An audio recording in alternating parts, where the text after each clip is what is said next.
days away from now. Alam niyo, may pattern kasi itong labas ng mga kwento na nahuhuli si Senator Bato. In the previous time, may tatlong instances na lumalabas yung kwento na nahuli na siya. Lagi po to, merong ugong-ugong ng change of leadership in the Senate. So, ako, ang nagpapalabas lang ng kwento na ito is either the administration or the camp of Tito Soto and Lacson, dahil natatakot silang mapalitan na naman ulit si Senator Gatchalian, who has not really been performing as a Senate President. So, itong ugong-ugong nalalabas si Senator Bato because they are trying to preempt or prevent na lumabas siya at lumahok sa Senado para sa sesyon. Baka meron na namang mangyayaring change of leadership. At pangalawa, yun ng Korte Suprema. Kasi gusto nila, mahuli nila si Senator Bato bago pa mag-decide ang Supreme Court tungkol sa certiorari. So, mga kababayan, lang tayo, ingat lang tayo. So, nahuli ba o hindi? Hindi. Hindi. Ayun. Diba? Panawagan tayo sa taong bayan, mapagmatyag,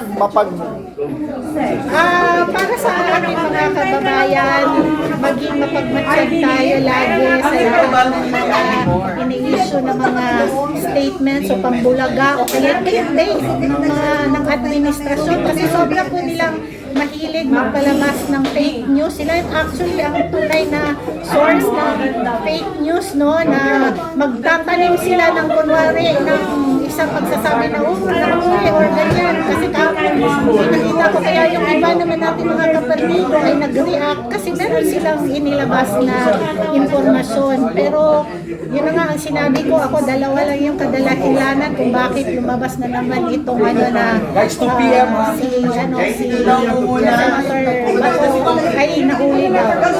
Abangan po natin yung Supreme Court and let us pagaliin mo ng ating mga justices ay maging fair and just at makuha natin ang tunay na justisya, hindi lamang para kay Tatay Digong at kay Senator Bato de la Rosa, kundi ang lahat ng mga Pilipino na maaaring abusuhin ng ating rights ng mga international organizations na hindi nakadaan sa tamang proseso sa protection natin sa ating mga mamamayan at Malinos.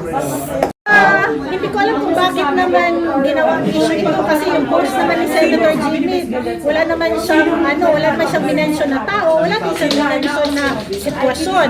Kasi maaaring meron siyang mga nabalita sa kanya na kailangan natin ipagdasal, maiwasan natin ang ating bansa. So, I do not know anything doon sa post ni Senator Jimmy kasi Senator pa na tawag ko pasensya na kayo because I really want him to become Senator one day. Fellow cat lovers and dog lovers and all pet lovers, kasama na ba ang pet na mga buhaya? Meron ba kayong pet na mga buhaya at dragon? Pero lahat ng mga dragon at mga buhaya ay natakot sa isang meow meow. Kaya sa umaga nito, kumusta ka po, Kong Kiko? Meow meow.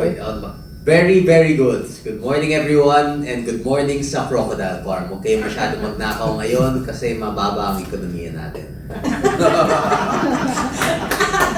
Oo nga, Kong Kiko, parang nakita ko sa mga post mo na galing ka sa bakasyon. So, siguro, balitaan mo naman muna kami ng light side of your life. Kumusta ang iyong bakasyon? At yung kape mo ngayon, kanina, unang kape mo ba sa umagang ito yaan?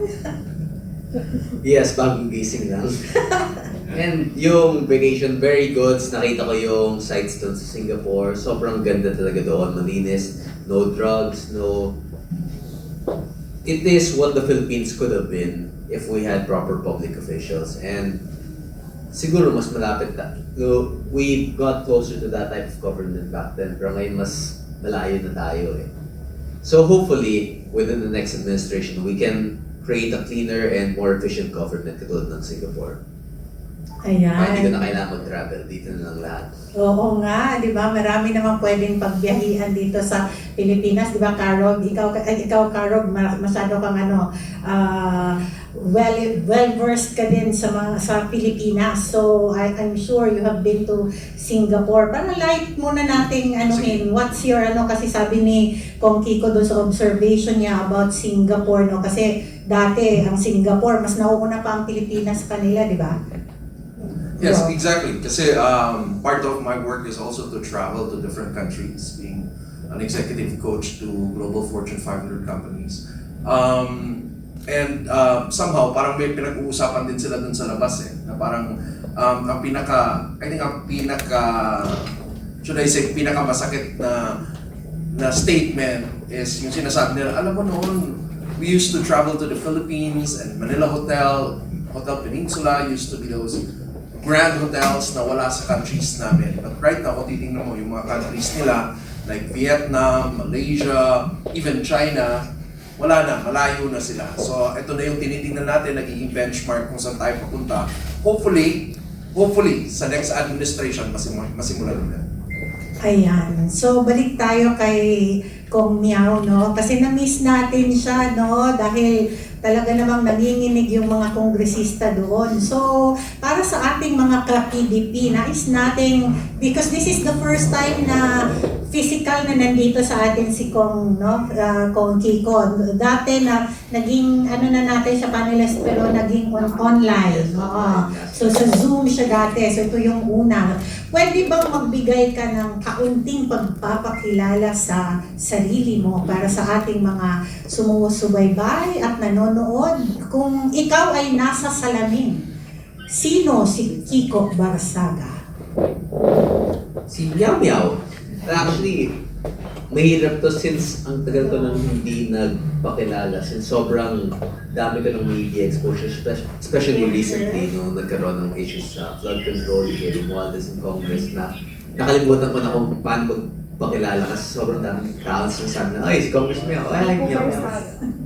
But for everyone who is wondering, I'm Kiko Barzaga, former 4th District Representative of Cavite, and yung Meow Meow ng Kongreso.